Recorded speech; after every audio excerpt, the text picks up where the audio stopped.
All right, Adam, just so we can say hi to CA and Joanna and Nancy and Joe Wilkin. Of course, Missy's with us, our moderator. She has moderating tools, but we started a little bit early so we could say hi to those good people that got on here early. Hi, good people. Thank you for being on our live early on a Saturday afternoon. I was going through my settings, making sure I was turning my ringer on my phone off so we won't be bothered by that. Because he's getting calls nonstop. No, it's from just people that are disappointed that he's not in Idaho right now. Oh, yeah. So I think we have to start there because originally I wanted to do that. Yeah, but why don't we wait at least until it's time for the live? So, this is pregame. Are we doing pregame right now? This is pregame. This is warm up. Yeah. All right, it's a warm up. Anybody listening? Me. How does this sound? Have to clear your throat at us all. Okay, sorry. Okay. I just got out of the cold plunge, so I'm cold right now. Oh, yeah. Lisa tried to get me to do the cold plunge. Yeah. It's amazing though. It makes you feel great afterwards. You're a little cold, but it's great for your body and inflammation. Okay, I noticed Darlene is on. Let me give a quick shout out and thank you to Darlene because she sent her book to another person, another optimist in Canada that wanted a book, couldn't afford it. Darlene was nice enough to send hers, and she actually read the book for a second time before she sent it. So, props to Darlene for going through that again. Wait, she read it out. She read it twice. She's like, the first time she read it, was like, I don't think I believe any of it. I have to reread what I just read to make sure this is actually a book. Yeah. Is this really a book? Who knows why she did it? But we have some other people joining us here. Thank you, you gorgeous men. That's a nice note to start on. Wow. Even on a Saturday when I got a hat on, yeah, well, haven't shaved. It's great. She may not have her camera on yet. Her glasses. She hasn't put her glasses on yet. Right. Okay. And Roger Lee is here from Rexburg, where we wish we were right now. Well, I was telling people that we weren't going to be in Rexburg. I was explaining to a couple of people why I wasn't going to go, but you were going to go. And then you didn't go. And they're like, it's freezing right now there. You're lucky you're not going. And I was like, no, I want to be there. Yeah, but see, it's always freezing there except for the 3 summer months. Oh, that's it? Yeah, you have June, July, August. That's it. You got 3. Yeah, I think so. But yeah, we don't miss the weather, but we would like to be there to meet the people from around there. Yeah, I was missing on that. So that would have been nice. So we'll talk about that in just a few minutes.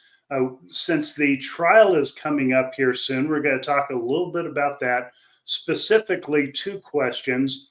One, what do you hope gets resolved by the trial? That's a big one on my mind. So I'm going to start off with that in just a few minutes. And the second one, just what insights do you have on the trial?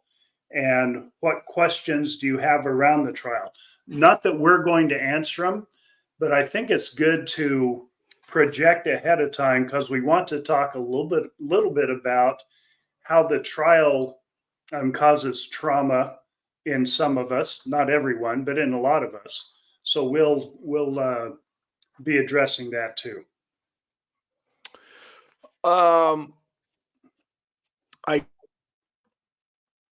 Betty, we lost your voice, Adam. Betty said Adam looks like an Arkansas rugged man. Yes. I spent 2 years in Arkansas. I loved Little Rock. I feel like, the 2 years I spent in Little Rock, Arkansas was an amazing time for me because it was the first time I ever did a radio morning show. And Little Rock, Arkansas allowed me to do that. And the people there were just, we had so many good friends there. Everybody was super friendly. We still have lifelong friends from Little Rock, Arkansas. So, yeah, this will be a great Arkansas outfit for them. I'll test you on that. I'll be in Little Rock a week from Monday. Well, I'll fly into Little Rock, then drive up to Conway. Oh, Conway. We have a guy in there, Conway Chris. Look up Conway Chris. He used to be part of our show. Okay. Very good. What radio station, Betty asks? What radio station was that I worked on for 2 years that I can't remember the name of it? It's definitely not around anymore. This was back in 1998. Um, it was K Power K Hits. It was called K Hits. Okay. Okay. Yeah, I remember it now. Okay. So let's start in. Let's tell people, Adam, a little bit about what happened because some people are asking. Some people were concerned about family members when we said, hey, we aren't coming. And they just said, oh, I hope your family's okay. Not a family situation that caused us not to come, but thank you very much for caring about that right away. Of course, our caring community that is so good, made up of people that are so wonderful. That's one of their first thoughts. Not a problem with family members. We were going to go up. Of course, Adam had to work, so he dropped off. But so we were going to go up with our friends from Hidden True Crime, specifically Lauren. And Lauren had some contacts that we wanted to pursue, and they're confidential, so I won't get into that. But she ended up for other reasons not being able to go up there, and now I'll respect her reasons. They were good reasons. It's not like she just bailed out arbitrarily, but since she had the contacts, it didn't make any sense for me to go. I was going up there, and I'll tell you what we're following up on. That's not confidential. I want to get more information to find out if other people were involved in the deaths, specifically Tylee's death. And so we've heard rumors that might be the case. And so I would like to get that information. I'm hoping it comes out in trial, but we don't know if it will or not. Now, we aren't looking for that to try to do police work or investigative reporting. We aren't looking to find evidence so we can take it to the police or act on it. That's not our. We're not. You don't have the mystery machine. It's not Scooby Doo, or you're trying to put it together. Exactly. That's neither our role nor our expertise. That's for our personal insight. There's a lot more I want to find out about who did the killings. And Adam and I have talked several times about Alex, and I just have a sense I know nothing to and have no feeling to excuse Alex from being involved in these horrific murders. I just think there are more people that were involved. And I think Al needed that because, the murders he tried to commit on his own, he didn't do too well. The shots at Tammy, point blank, trying to shoot Brandon. And we don't know how it all went down, but the murders where apparently other people were involved. If he was the murder person, as we all think, including us, did he have other people there? And so he is able to better follow through. A lot of unanswered questions. Hopefully it will come out in court without our extra trying to chase down these contacts, find out who knew what. But that's what we were going to do up there, and we weren't able to do it. We would still like to go to Rexburg at some point, maybe to follow up on those questions if they don't come out in court. Let's go in July when we can fish. We can go four-wheeling, fish, horseback riding. We can do some things in Rexburg while we're there. Yeah, and I'm with Darlene here where she says, I'm hoping a lot of stuff comes out of the trial. I doubt we'll get what we want. We won't get, I'm with you, Darlene. I don't think we'll get everything we want, but I'm hoping to get something. We got a lot more out of Lori's trial than we expected. I certainly heard a lot more than I wanted to hear when I was in the courtroom. And so we're always looking forward to getting answers, to finding out the truth. Isn't that what we're always talking about? Yeah, the truth is what we want, and hopefully we'll find it. But unfortunately, it feels like we're going to be in the dark in a lot of different areas, and everybody's going to have their own opinions again, which is one of the big divides in our family. Is everybody has their own however they feel and think. And my big thing, telling my mom, my dad, my sister, everybody involved, I was like, look, everybody has the right to feel how you feel, depending on what you went through, and you can't be mad at any family member for feeling the way that they feel after what they've been through. Everybody just different, went through different things. So I think the more that we know, or the more that we learn, I think our family will be able to heal a little bit more, and there'll be less diversion. But we'll see. We'll just see how that all comes together. Let's, since we started this rather um, indelicate topic about the killings, et cetera, and Al's role, let's take a couple of these comments and maybe talk a little bit more about that.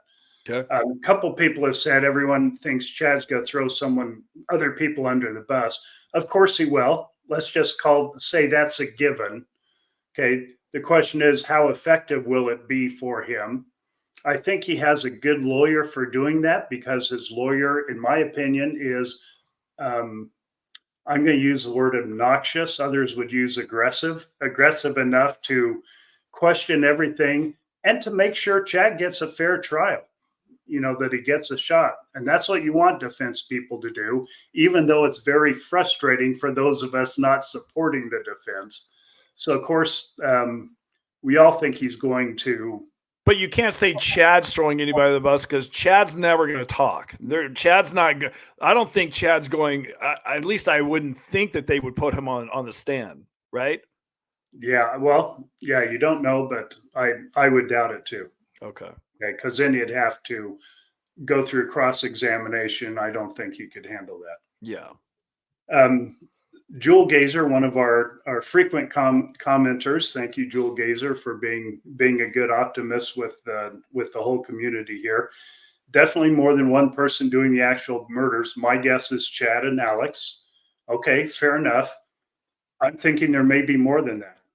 I'm thinking there may be people whose names we don't know at this point. If you remember, the original indictments said, or if they didn't originally, they were soon changed to say, and any co-conspirators known or unknown. So apparently law enforcement suspects that there are others also. And just like, who is it, Lord Baltimore, or whoever it is, the names that can't be said, and there may be others. We want to find that out. I'm hoping everyone who had a part of those horrific murders, those horrific crimes, face justice. So Rex and I both, there's hearsay about there's maybe a group of people in Rexburg that were following Lori and Chad, and then once the kids were found, they just all scattered and all that. But what Rex and I want to know, and we think it could be like, a ritual thing, and there could be, I mean, we speculate, we start thinking about it, and then we get information, we start talking about it, and there could be a variety of different ways that this thing went down. So it's not just, at first I thought, well, it's just Chad and Alex, but then after hearing about some things, I'm like, okay, maybe there's something way more than what we even can imagine. But again, nothing in this case would surprise me. I mean, nothing's going to throw me for a loop. It's like, oh, I didn't see that coming. I mean, really, just because this case is so bizarre and so out there that anything that comes up in court, I would be like, okay, well, that's how it went down then. And Adam, let me extend that comment you just made and reiterate. I know we've both made it several times since the time we started the podcast, you saying nothing would surprise you. The corollary to that is we say some things as if we know. We both acknowledge, Adam and I both acknowledge, nothing would surprise us. That's the corollary. We could be wrong on everything. Right. Even when we say, no, that didn't happen. Right. It could have happened. We acknowledge that. And I say that because I saw some comments during this last week on other podcasts where people say, well, Rex and Adam are just, they didn't use the word naive, but they're in denial of things that could have happened. No, anything could have happened. Good grief. What could be worse than what did happen that we already know? The outcome. And given that the worst has happened, anything else could have been a part of it. So Adam and I answer questions and we give our perception about stuff in the family. Give you an age-old example that we've been dealing with from the beginning. Did Lori and Alex have an inappropriate sexual relationship? Okay. Now we've answered that several times. We posted a response on it. It's still up in the library. Anyone can go to it and hear what we have to say about it. But see here, all these people that heard a segment from Debbie. Now, we didn't say it like this because Debbie has a right to her own observations and talking about it. Debbie was Alex's first wife for a few weeks. Okay. She's not known as a credible source inside her family, our family. I'm not going to throw shade like she was lying when she said that she saw Alex and Lori do a sexual position as a joke. Okay. I think that could have easily happened. I'm not saying she's lying, but people heard that. And they heard Debbie, who was a part of the family for 6 weeks and probably only in the Cox home for 2 days of that. I mean, maybe about 4 hours. I don't know. Yeah. And so people are taking that one phrase that she said, and then they listen to Adam, who lived there every day of his life for several years, is close to the family ever since then.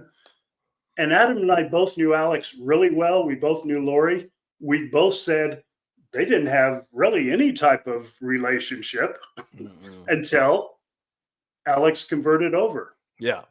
And so some people say, okay, you two are in denial. We know better because we heard Debbie say that she saw him in an inappropriate position. Yeah. Was that position appropriate? By all means. Did other sexual stuff go on in the name of comedy or whatever in the household? Yes, it did. Was it appropriate? Probably not. Depends on who the judge is, but even in our insider explanation, probably not appropriate. Okay. But does that mean they had a sexual relationship? No. And could we be wrong on that? We could be, but knowing Lori and Alex since the day they were both born, and knowing their relationship, that just doesn't make it doesn't pass any smell test. No, not at all. Not at all. But again, because this story is so sensational, people want it to be crazier. Because the story is already crazy, they want to throw more crazy on top of it because, if this happened, they killed their kids. Why couldn't they have done that? Or why? You know what I mean? So I understand why people just want it to get worse and worse and worse and worse so they can, talk about it or whatever. But yeah, to me, I thought that was literally, knowing them, it's the most ridiculous thing I've ever heard in my life.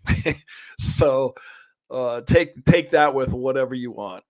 Again, we could be wrong, but yeah, that's just our opinion. I would bet a lot against that. See, and people are here for our opinion on what happens inside the family. That's really what we're good for here. Yeah. Right? And so that's it. People can take it or leave it. And I'm not going to say people that say otherwise are wrong. I'm just saying, to make an issue out of that. To me, I really did laugh out loud at first. I was like, are you serious? This is ridiculous. So that was my reaction. Yeah. All right. And I don't even know why people are still talking about that, but everyone has their own reason what they want. They want this story to have. They want it to be something more than it is. I know that, and I'm fine with that, and I'm fine with those people. I read their comments. They said they don't listen to us anymore because we're in denial on that. I love that they don't listen to us anymore, and that they found somewhere where they can go do whatever. Yeah. they're comfortable Yeah. listening to, believing, expressing whatever they want. I want everyone on earth to be involved in this case and give energy to finding justice for the victims. And if they don't get what they want from us, I'm I'm fine with that, and I'm thrilled that they have other podcasts that they're getting that and spending that energy wanting justice for the victims. So more power to them.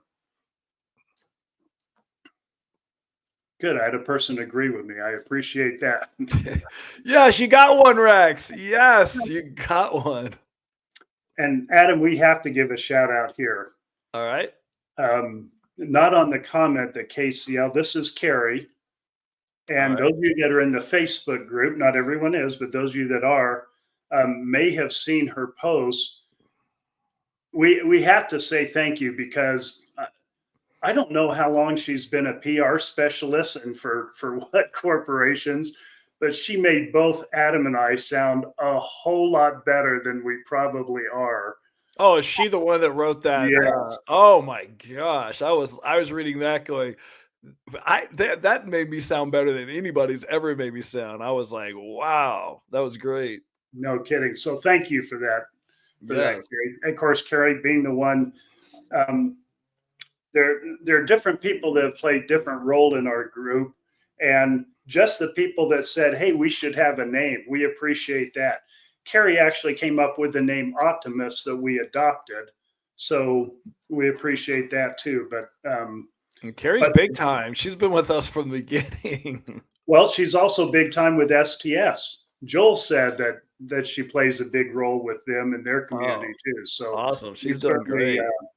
Yeah, wanted to give that shout out and thank you, Carrie, for making up stuff that just made us look good. And we appreciate it. Although I'll add one thing. It was like a bio. She wrote a bio for us about, what she's learned about us on this podcast since the beginning. It's pretty amazing, actually. Yeah. Now, when I was in the military, I was in the Air Force, and at the time, it's changed somewhat since then, but we got evaluated in what's called an OER, an officer efficiency report, and it was just a game. And in the officer efficiency report, you had to fill up every square in there to make it seem like there's a lot to say about you. It doesn't matter what's in the square because no one reads them. The people that evaluate just look to see if the squares are filled up. Okay. So the first time I read an officer efficiency report on me that my flight commander had written, I said, what?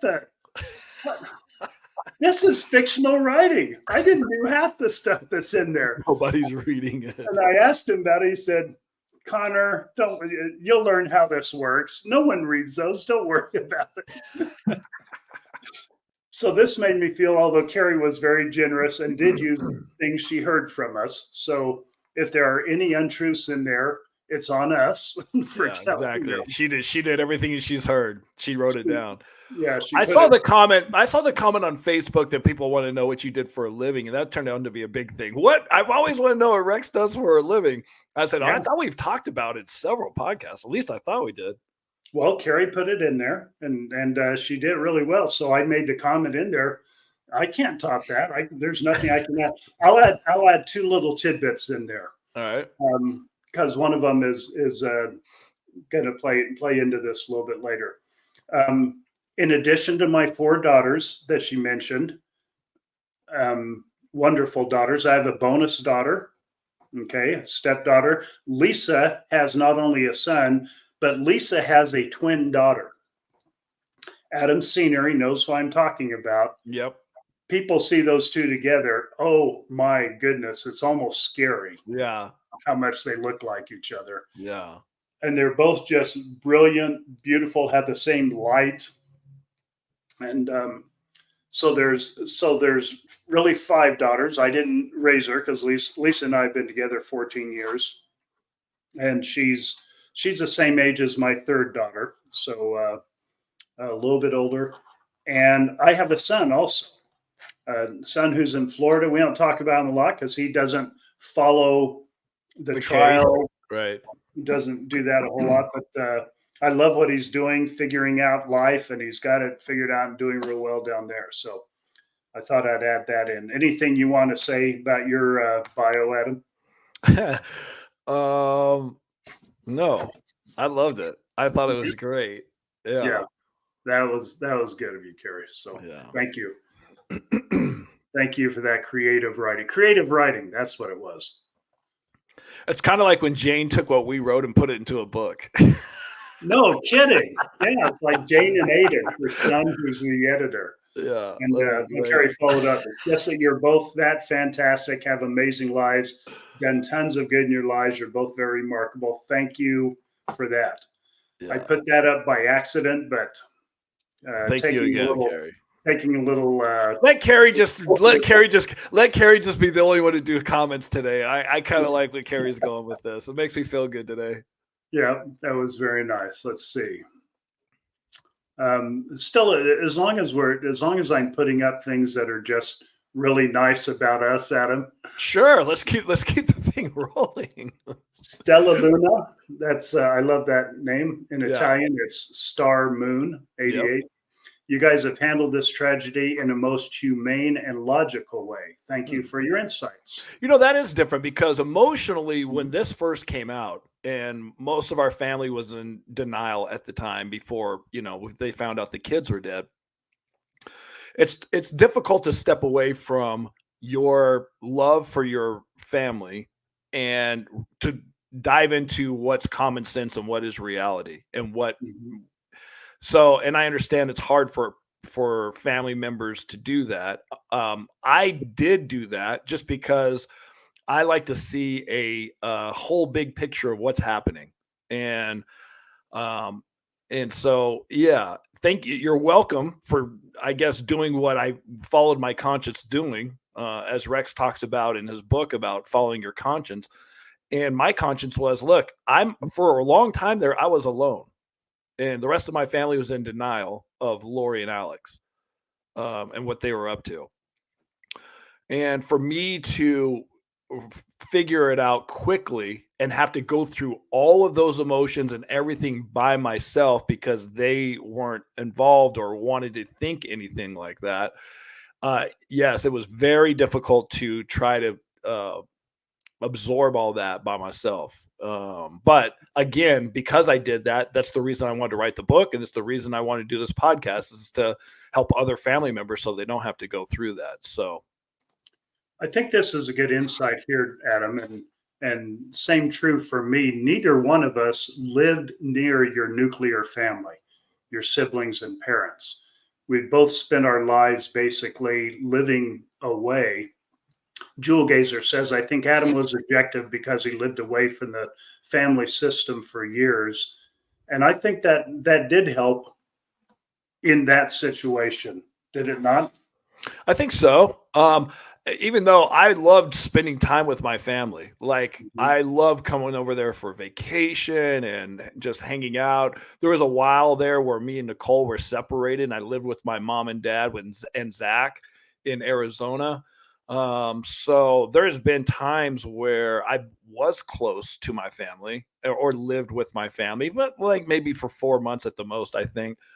But as soon as I moved to Texas and I was there for 5 years, as soon as I was leaving Texas for New York, my parents and everybody moved to Texas. So it's just like I live somewhere, then they moved, and yeah. So but yeah, I think there's definitely something that I wasn't on a day-to-day basis because Lori and Summer and Alex sometimes would be at my parents' house or at Lori's house or Summer's house or wherever a lot. And because they all lived together. And so they had birthdays together. Everybody, there's always a birthday. Like Rex knows in his family, there's a birthday all the time.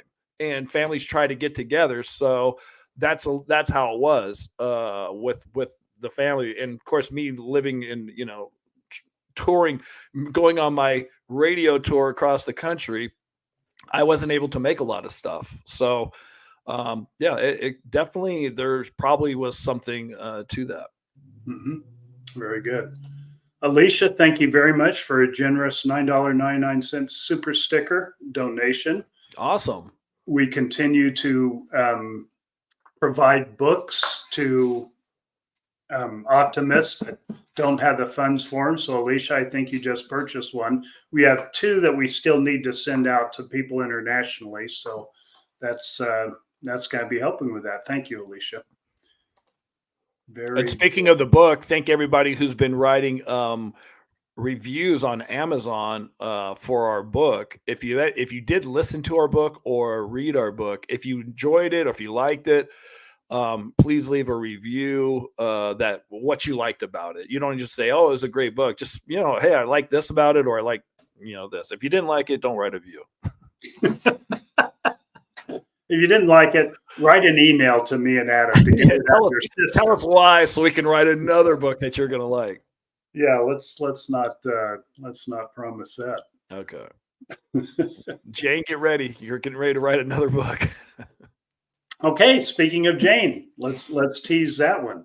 Sometime very soon, maybe this Tuesday, maybe the following Tuesday, we'll have Jane on here on a podcast. Full length podcast. Jane, of course, an optimist, member of our community, has been since the beginning, and she contacted us when we talked about writing a book and said, "Hey, I have a publishing company. Can I be of assistance?" And man, was she and her staff of assistance in getting that book out. Yeah, but she's not going to talk much about that because she has a couple stories we want to hear from her. One, her own story. We know as people in the community, no one is saved. No one gets away. No one is spared. That's the phrase. No one is spared trauma in their life. And you're sounding like a serial killer for a minute. No one's gonna leave us. No one's gonna no. No one's spared.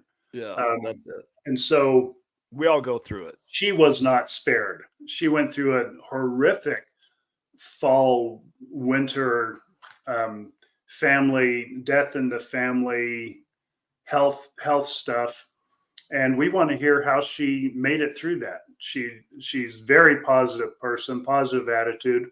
We want to hear her story, and then also she has an announcement for a project she wants to start that's going to include community members, optimists.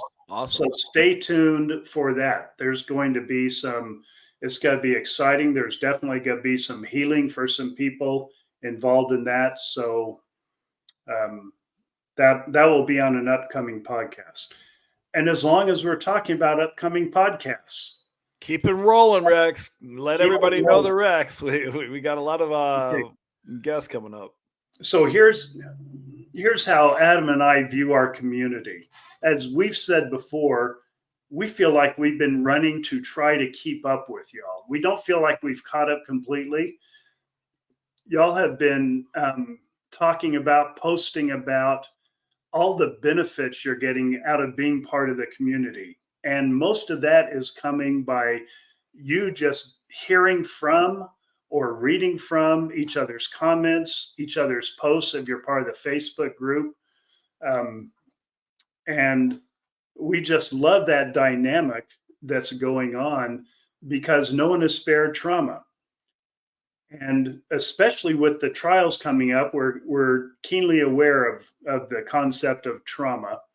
And so there are two professionals that we're going to bring on, one after the other, to give us some insight in a way that's unique. We're going to have Dr. Denham Slade back on to give us some insight on how trauma changes the way you deal with your relationships in life, not just your significant other relationship, all relationships, family members, neighbors, coworkers. And a lot of relationships are challenged or lost after a trauma, we all know, because they can't handle, we think they can't handle the trauma. No, they can't handle the fact that their relationship style has changed.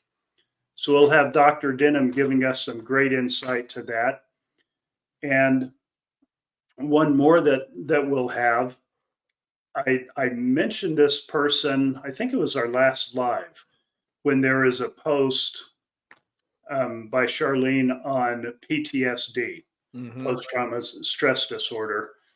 And there are very few, only you can probably count them on your hand, service members who suffered PTSD and became certified licensed counselors to help other service members and anyone deal with PTSD. We know one of those very few people, and we're going to have him on. I was very excited to talk to him. I gave him a call after reading that post, and I just loved the way he explained what trauma is, how it affects us, how it played into Chad and Lori. He has some family insight. This is my nephew, Adam's cousin, Ben Connor, my brother's son, who's a professional counselor. And we're really looking forward to hearing his insights. So he'll be on a podcast with us also soon. I love it. All right, let me get back to what I started here. Okay, I'm sorry I don't know the initials of ACAB. Someone help us out with that, if you would. But true crime, so I'm thinking it's a podcast, ACAB True Crime. And they ask the question, are Mormons raised to not trust the government? Mentality like the family and the church authority will handle whatever comes along. Adam, I'll give this a shot and then give you a shot if that's okay. Sure. No. Okay, Adam, what do you? No, I'll have a little bit more to say about it. There is. I feel like I'm a real patriot now. I don't trust politicians, but our government, as far as our government is structured, there is nothing in the church, and I'm not trying to speak for the church. I'm just giving you my opinion. Adam would give you his opinion. The church does not need us to be spokespeople, and we aren't for the Mormon church. But I've never experienced anything in the church, and I haven't lived in the Arizona, Utah, Idaho Mormon belt, so to speak. I've always lived in different places in the world, so I, have a little bit different perspective of church that way. But I've never heard anything from church saying don't trust the government. Now, and the whole thing. See, I don't.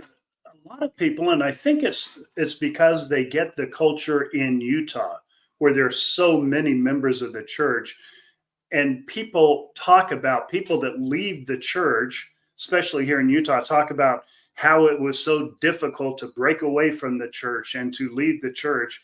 I don't get that. It's real easy. You stop going to church. I don't. But some people are tied to the church, and I'm not mocking their stance. That's the experience they had. I just don't understand it because I never felt any control from the church whatsoever. And this is an opportunity for people that don't agree with that to say I'm in denial about it. But you're so denial, Rex. You're in such denial. It's the church has never been the authority in my life to tell me what to do.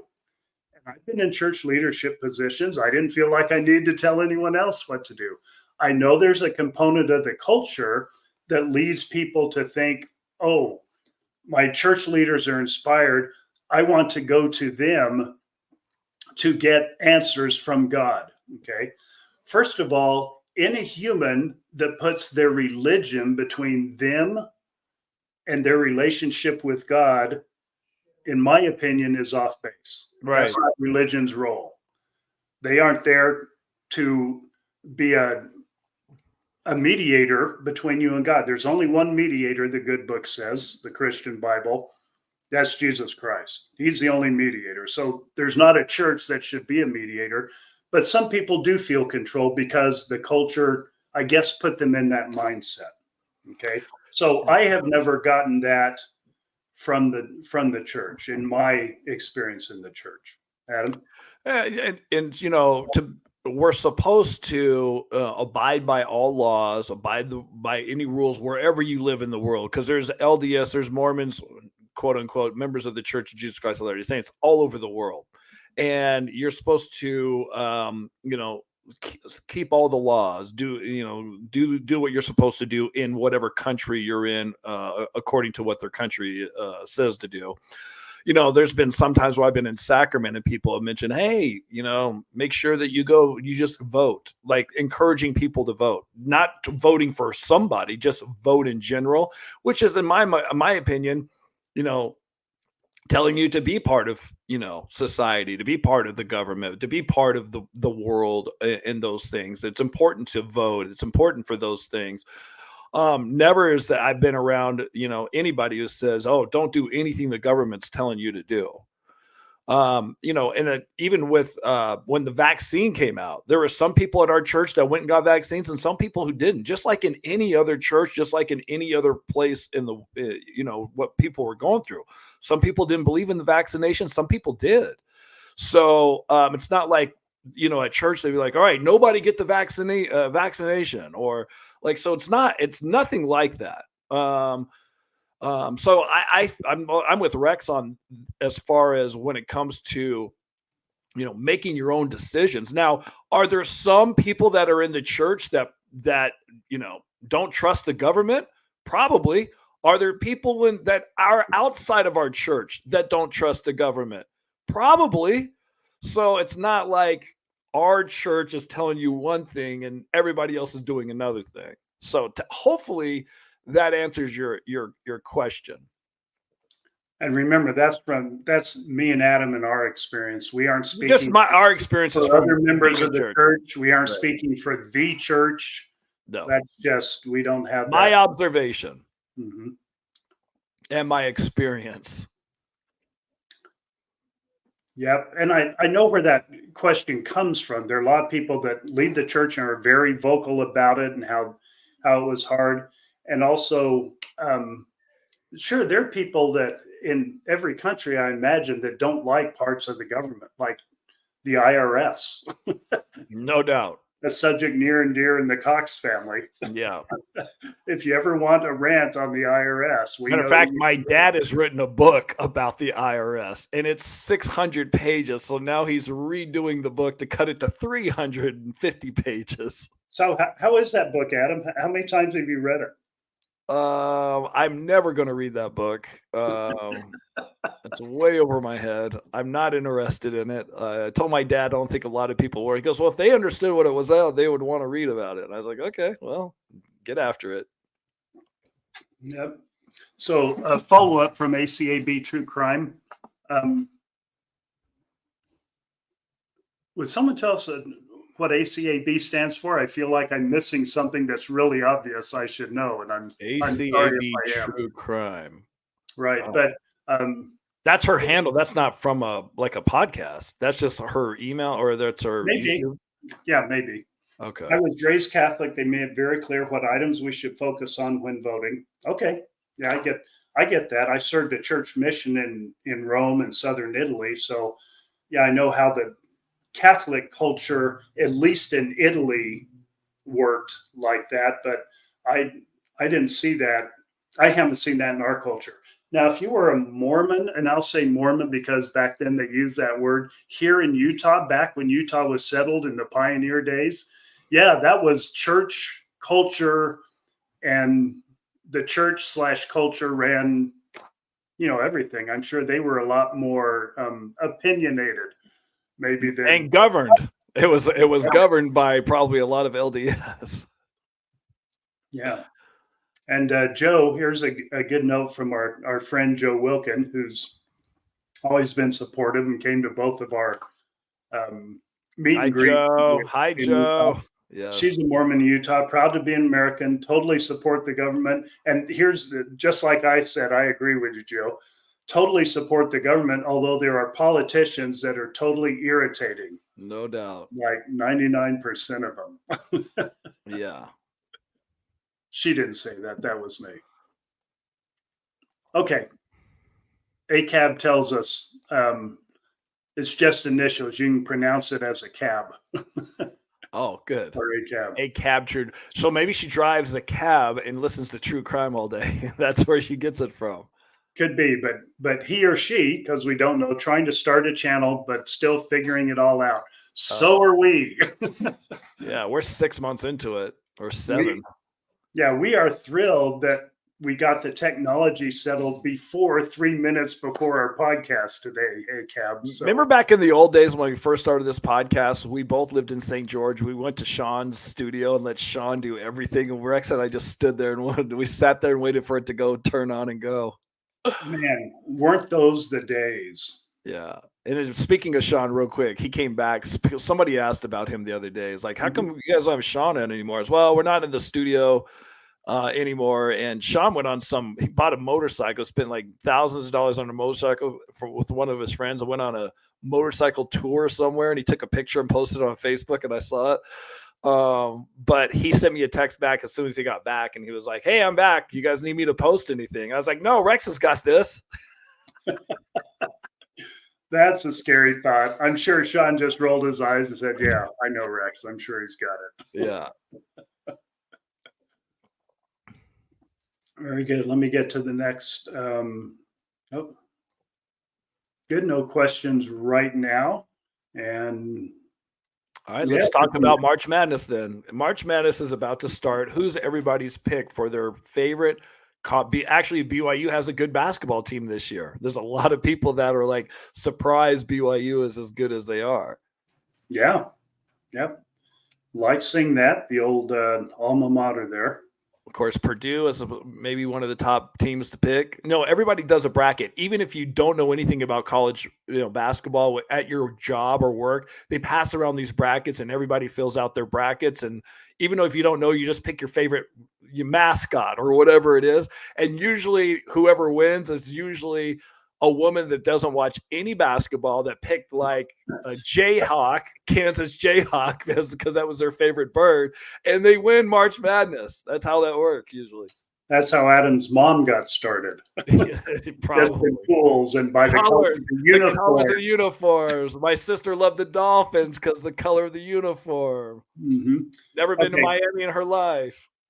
I've got to go on a little rant here, Adam, and we normally steer clear of politics, steer clear of religion. Yes. Of course, we just talked a little bit about religion there. And politics. So let's go into more politics here. All Barbara asked, did they send out letters to Mormon not to vote for Trump? Maybe some Mormons sent out letters. Maybe a Mormon senator from the state of Utah may have sent out letters that way. My gosh. But no, the church doesn't do that stuff. The church doesn't come out and say, vote for this person, don't vote for that. There have been some initiatives that the church has openly opposed, but no, they did not send that out. But we have, representative here in Utah, a senator who's not running again, thank heavens, who used to be a presidential candidate. And he made his disapproval for Trump very clear in a very public and obnoxious way. Yeah. And I got to tell you, being split on the church, and I'm just saying this my own opinion. This has nothing to do with the church. I feel like a lot of members of the church were against him and are for Trump.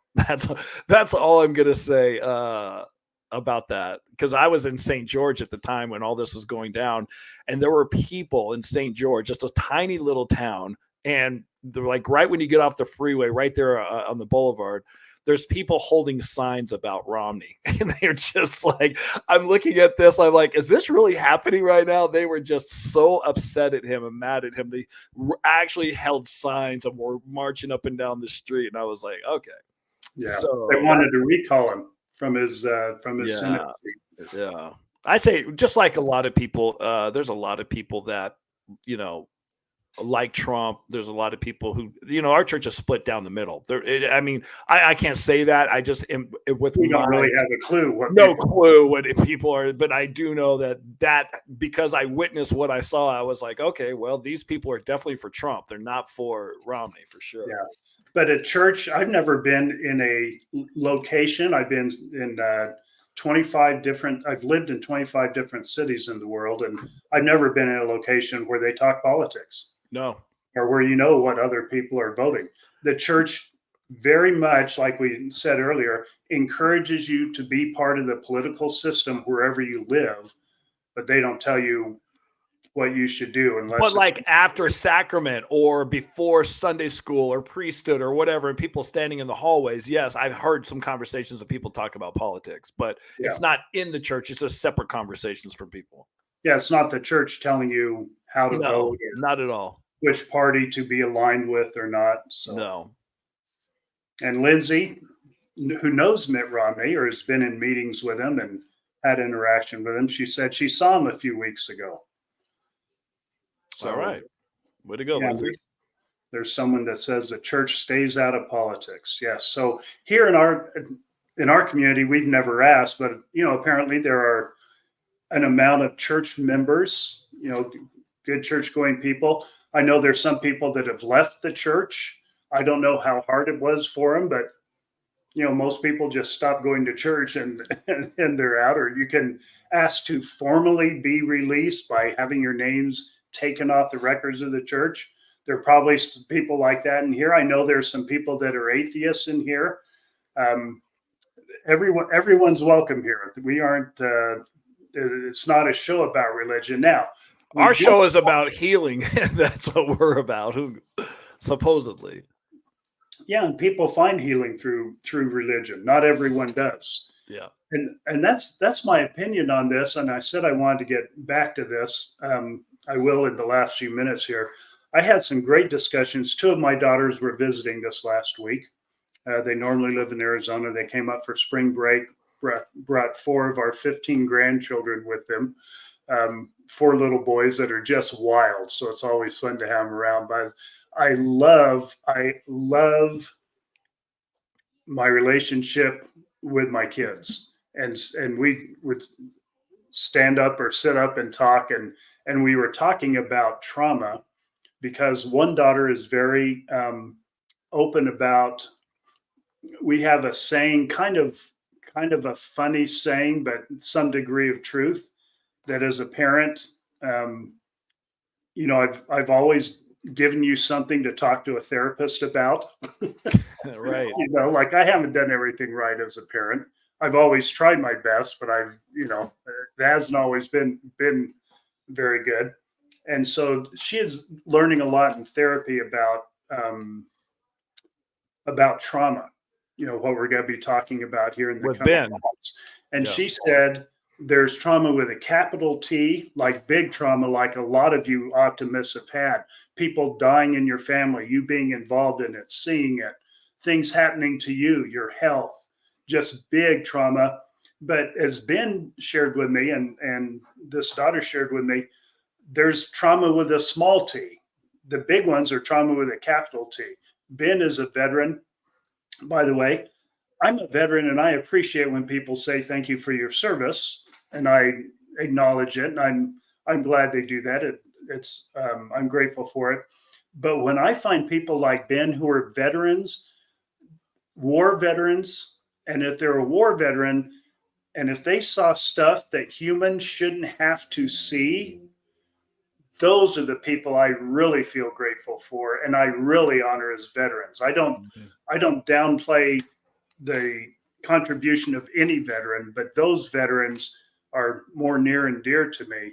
And that's why I appreciate Ben going into that field to help other veterans with post-trauma stress disorder. They have trauma with a capital T.